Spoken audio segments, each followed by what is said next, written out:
right, class, today we're going to talk about estimating a population mean when we don't know our standard deviation. And this is section 7.4 in the book.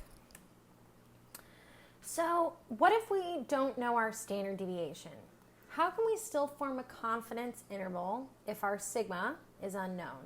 Okay, we still need to keep two factors in mind, and that is the population still has to be essentially a normal shape, or our sample size, n, has to be greater than 30.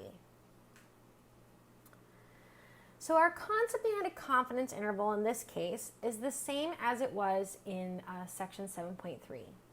The difference here is going to be the formulas we use. So here's the formula for E. As you may have guessed, if we don't know the standard deviation, that increases our error because we need more wiggle room because we know less. Also, now we're going to be using a t-table. So I have a t alpha sub 2, not a z table. Okay? This t-table is in the back of your book, and I have one uploaded on Schoology. You're also going to see an S, so a sample standard deviation, and not a population standard deviation. I just want a quick note, we're going to be talking about t-tables throughout the course of this section, and later on we will use a t-table for a student's t-test, and it's read really similarly to a z-table. So when we're in a t-table, recall that our z values come from a z-table, and now we're just going to have our t values come from a t-table. And we're going to need some practice so we know how to use table A-3, also known as a t-table. It's very similar to a z-score, and that it will tell us how many sample standard deviations our score is from the sample mean. So here we have table A-3. So I want you to open your book or download the t-table that I have in the chapter 7 folder. Might want to pause the video to do that.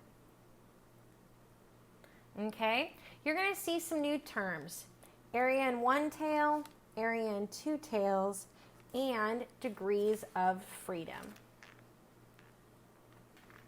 So for our work in chapter 7, we were always going to use the two-tail option. When we move on to chapter 8, that's when we're going to need to know the difference between one and two tails. But right now, we're going to be using our two-tail option.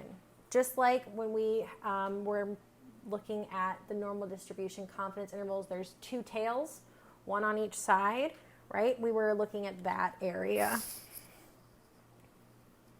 So our degrees of freedom is our sample size, n minus 1. So if our sample is size 7, then we're going to take 7 minus 1, which gives us 6. If our sample size is size 20, then our degrees of freedom is going to be 20 minus 1, which is 19. If the degrees of freedom turns out to be a number that's not in your book, okay, then use the lesser degree of freedom, okay? So sometimes your book will simply find the closest entry. For example, if you have degrees of freedom of 78, then you're going to use the degrees of freedom for 75. In your book, it looks like the closest one is 70. However, sometimes authors will simply just go with the closest value. So use your best judgment and round down in this case. So let's find T sub alpha 2 for a 99% confidence interval where the sample size is 10. Okay, so since n is 10, we're going to take 10 minus 1 to get our degrees of freedom to be 9. So we're going to look down our column, the degrees of freedom column, until we see 9. Okay? Then this gives us the row, the horizontal row in which we're interested. Now we want A to equal 0.01, right? That's going to be the area in both tails combined. That's why we're looking at the area in two tails. And it's going to be 0.1 because for a 99% confidence interval, that's 0.99. And remember, our alpha plus our confidence interval has to equal 1. So this gives us the area in both tails combined of 0.1.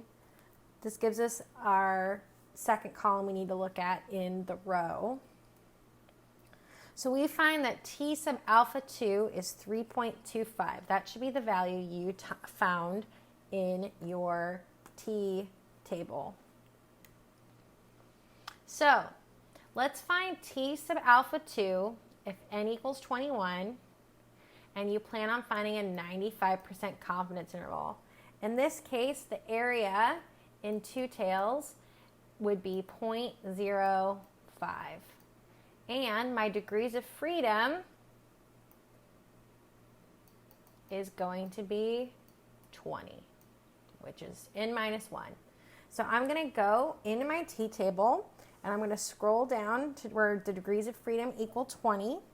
And I know that I need the area in two tails to be 0.05, which I find to be 2.086. Let's see if I'm correct. 2.086. Awesome. We did this one correctly. Next, I have T alpha sub 2 if my degrees of freedom is 22. Note, they already told me my degrees of freedom, so I don't have to calculate it. And we intend to find a 90% confidence interval. That means my area is going to be 0.10. So I go into my T table, and I scroll down to where degrees of freedom is 22. This is the row I'm going to want to look at. So I go over to where it says I have 0.10 area in my two tails, right? And that gives me 1.771. So make sure you followed along and you're able to locate these values in a T table.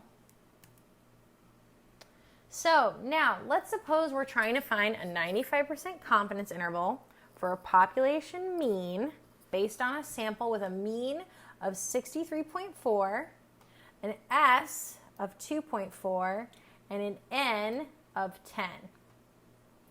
We need to find our T sub alpha 2. My degrees of freedom is 9. The area in two tails is 0.05 because I have a confidence interval of 95%. So I go down into my T table. I find 9 as the degree of freedom. I scroll over where the area in two tails is 0.05, and I find 2.262.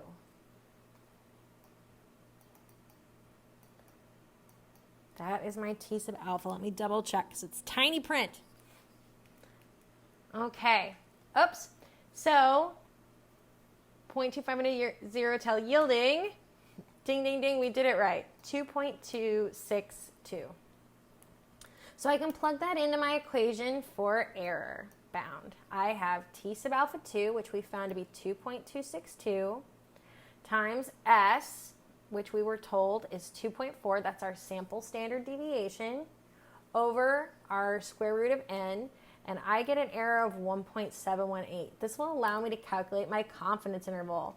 So I still take our mean minus our error, and our mean plus our error.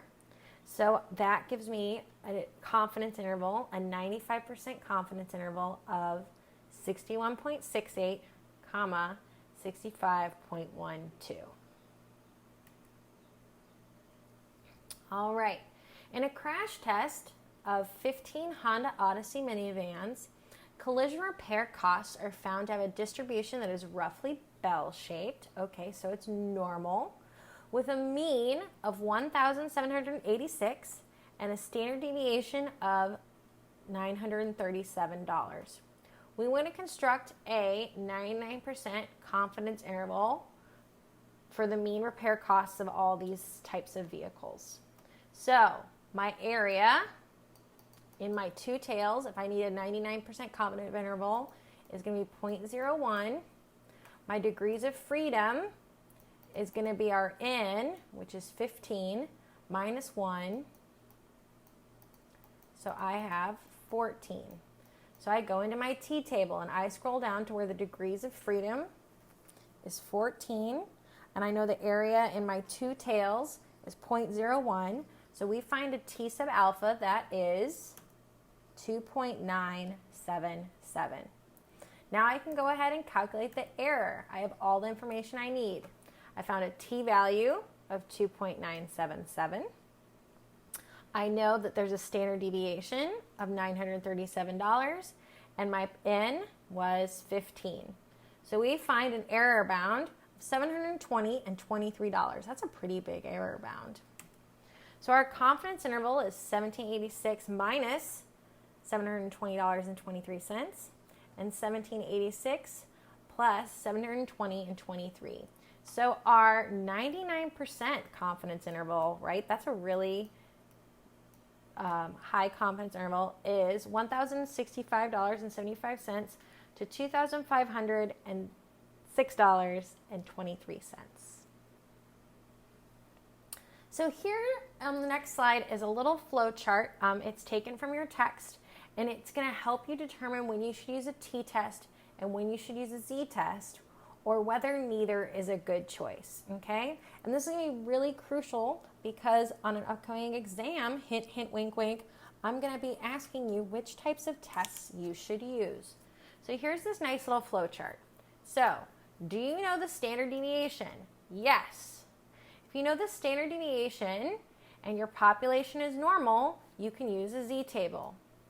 If you know the standard deviation and your population is greater than 30, you can use the z-table. Otherwise, there's nothing you can do right now to calculate a confidence interval. If you don't know your population's standard deviation and your population is normal, or your population is greater than 30, you can use a t-table. But otherwise, there's nothing you could do.